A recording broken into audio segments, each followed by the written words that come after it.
I did a video a while back about Victoria Newland on my other Gonzalo channel, right? It got over 150, maybe even 200,000 views at this point. I don't know. I haven't paid attention, but that's not important. The important thing is that I did this whole live stream about her. And I talked about her family background, how she is the daughter and granddaughter of people who were very much affected by events that happened in Russia in 1905. And that is the source, the spark of her hatred for Russia. And that is why Victoria Nuland is pushing for regime change in the United States. And Victoria Nuland, as I've stated, is a very important figure in the American foreign policy establishment. Though her title seems rather mundane, Undersecretary of State for Political Affairs, her position is actually key. It's her portfolio to bring about regime change in Russia. But when you start looking at Victoria Nuland, you start to discover other things about her that are really interesting, specifically who she's married to. You start to realize that she's married to a whole group of people who are basically war and lies run in her family. She's married to a man named Robert Kagan. Now, Robert Kagan right now is a fellow at the Brookings Institute. Brookings Institute is a very important think tank in the United States, perhaps one of the most important. It's where essentially American foreign policy is created. One could argue that Robert Kagan is at the very center of where U.S. foreign policy is created, that he himself might be the architect of much of it. You can say that. He's a very, very influential person. And the groups that he was involved with previously give him a network of contacts throughout the State Department, throughout the mass media. He was partners with Bill Kristol and a whole bunch of other people. I mean, really, just look up his Wikipedia. The names, the roster of names, it's like a who's who of the foreign policy establishment and also of the media establishment, of the so-called serious media establishment. Robert Kagan is key because Robert Kagan is basically the man who, through this enormous network of social contacts, of people he has worked with before, he is the one setting the pace insofar as American foreign policy. He's the one who's pushing for Russian regime change, which is crazy because the Russians are going to fight tooth and nail. They want their regimes. They like it. They like it plenty fine, okay? And the notion that the Americans are going to regime change Russia is absurd. It's as absurd as, say, China regime changing the United States. Do you really think that that China has the power to overthrow the Constitution and put in, I don't know, Alex Jones as the president? Do you think that the Chinese have that power? I mean, what would you think if the Chinese wanted to do that? Because that's basically what Robert Kagan and his wife Victoria Nuland are trying to do in Russia. I mean, think about it. They want to have Viktor Navalny, who is a blogger, okay? He's like the Drudge Report, like Matt Drudge. Imagine if the Chinese were trying to get Matt Drudge to become the new president of the United States by overthrowing and eliminating the U.S. Constitution. What would people in the United States say to this Chinese plan, this Chinese master plan? We'd say, these people are nuts. They are completely off their rocker. What? That's the kind of plan that Robert Kagan and his wife, Victoria Nuland, that's the kind of plan that they're pushing, but they're not alone. Because Robert Kagan has a brother called Fred Kagan. And Fred Kagan, where is he at? Let me just, pull him up real quick.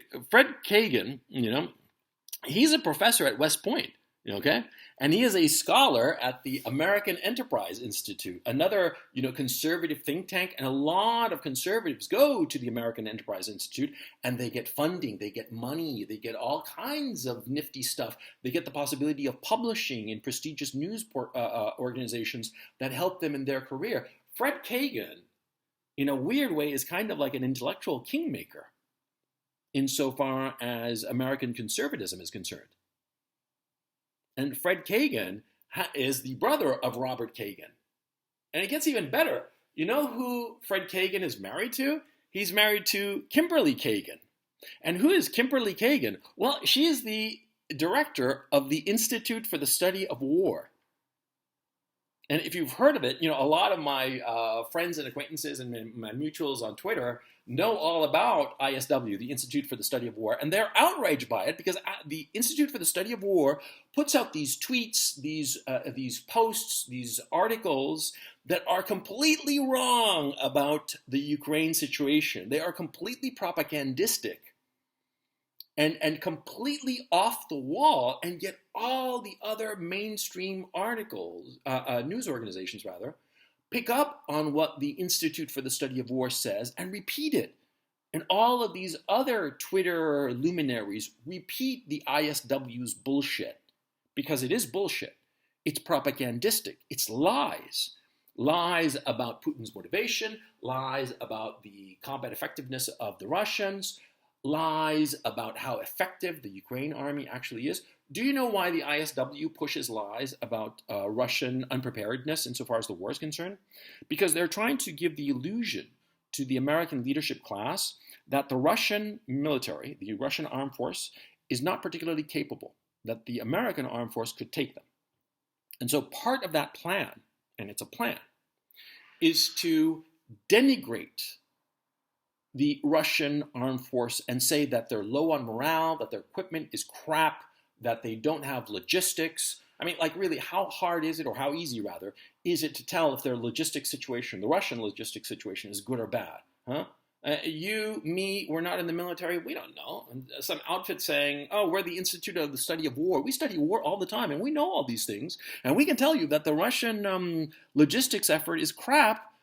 Well, we hear that and say, well, probably right. I guess so. I guess the Russians' logistic is garbage. I guess the Russian morale is incredibly low. I guess the Russians are carrying out all these things of like killing babies and, eating pregnant women and all kinds of crap. I mean, I guess so. I mean, the ISW says it, and they seem to know what they're talking about. And so you believe their bullshit. You believe their bullshit, and it gives you this subconscious notion that the Russian armed forces is not something to take seriously, and we can take it. Come on, you and me, we're American, man. America number one!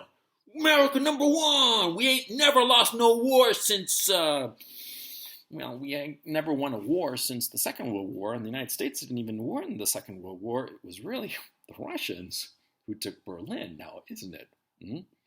Well, anyway, that's for another video, but in this video, the ISW is convincing you, by way of its influence on social media, that the Russian army is a pushover and that the American army could take it and beat it, which is an absolute fiction. Okay, it's completely off the wall. But you see what's going on with these four people. Kimberly Kagan, Fred Kagan, Robert Kagan, Victoria Nuland. They're pushing for war with Russia relentlessly. And they are convincing Americans that it's a war that they can win, when it's not. You have to keep in mind that the Ukrainian armed force was trained to NATO standards in terms of command and communication, in terms of logistics, in terms of tactics, operational, everything. They were trained to the NATO standard.